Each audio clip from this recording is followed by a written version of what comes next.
The family of the man who was shot and killed by Rochester police last week says his death was preventable and that the police system failed him. Tyshawn Jones was killed by police after brandishing a knife and walking toward officers last Wednesday. His mother, father, and relatives gathering at Spiritus Christi in Rochester demanding change within the RPD yesterday.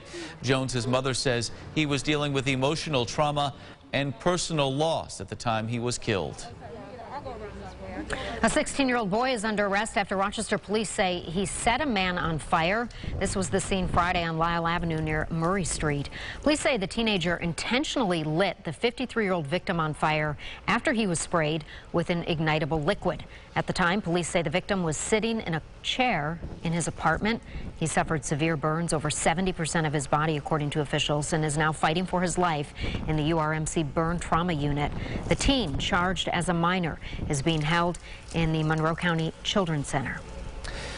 Happening today, state police along with the Watertown Fire Department will be escorting the body of firefighter Peyton Morse from Binghamton to Watertown.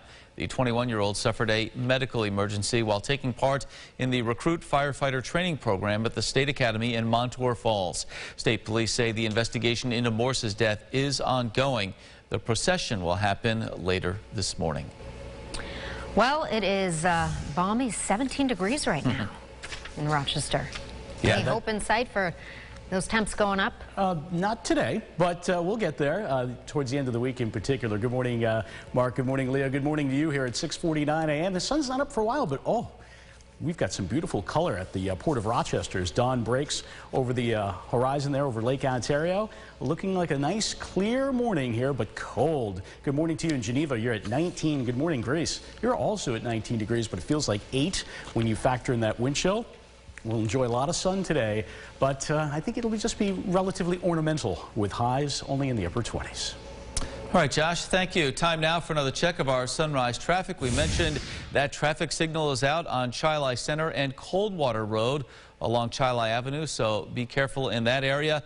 Volumes picking up on the west side. You see all those headlights coming toward downtown Rochester along 490, but moving well.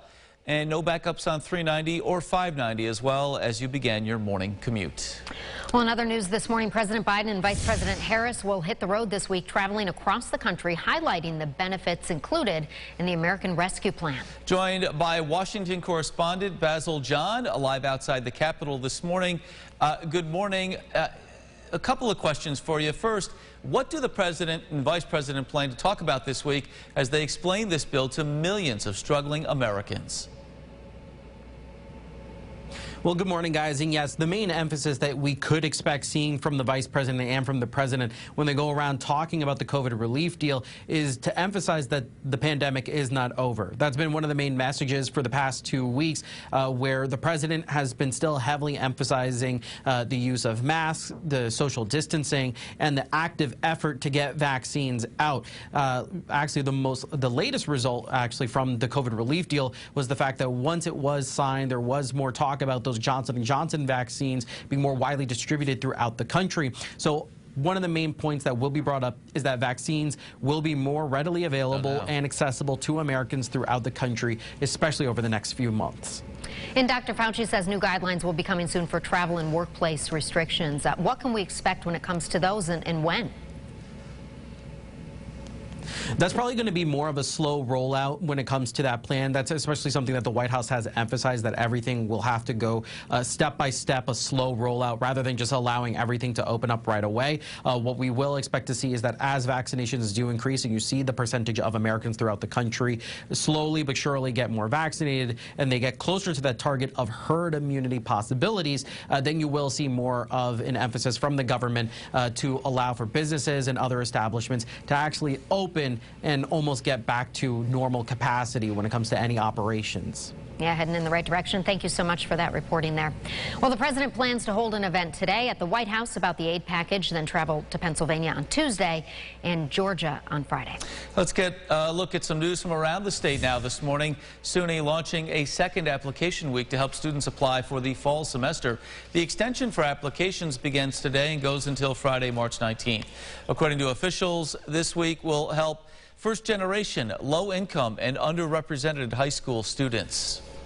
Well, New York residents now eligible for paid time off to get the COVID-19 vaccine during the workday. State officials announcing legislation stating that public and private employees can receive up to 4 hours of compensation for their vaccine appointment. This paid time off will not be charged against any other leave the employee has earned or accrued. The legislation takes effect immediately, so take note of that. Yeah. Hey, did you hear this one? A baby kangaroo that went missing from Stokey Farm Sunday, found safe. Kaya escaped from an employee over the weekend around the Keuka Lake area. Search teams, including employees, friends, the Yates County Sheriff's Office, and others joining in. Kaya was found hungry, tired, but otherwise in good health. Her owners say they are thankful for the efforts to find her. Kaya's pretty smart. Wanted to go to the best place in the world, Keuka Lake. Yes. Look at the view. No doubt. Well, that's great that they found her. In our Family First segment this morning, the COVID vaccine is now available for some teens in Monroe County, but only certain teenagers qualify.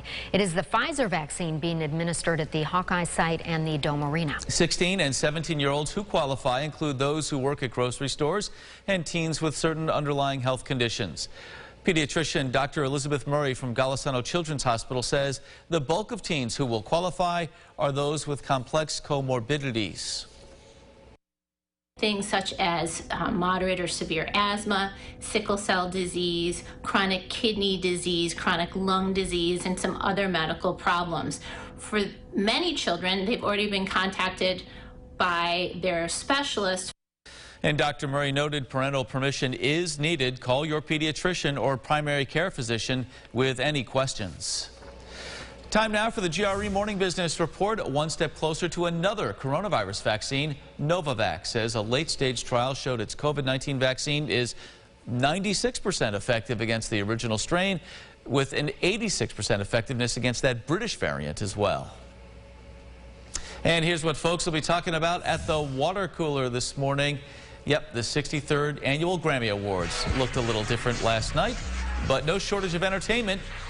Yeah, that's for sure. Beyonce's win for Best R&B Performance, marking her 28th Grammy, making her the most decorated woman in Grammy history.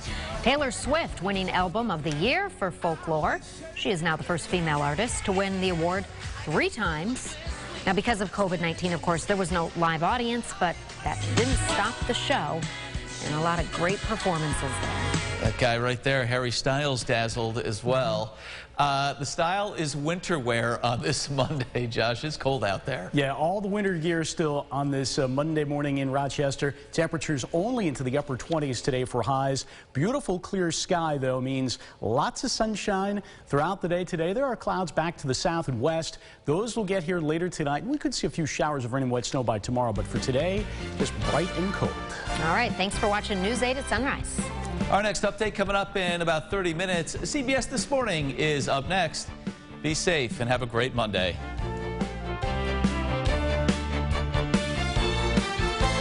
You are on RochesterFirst.com, Facebook, Twitter, and our apps for both news and weather.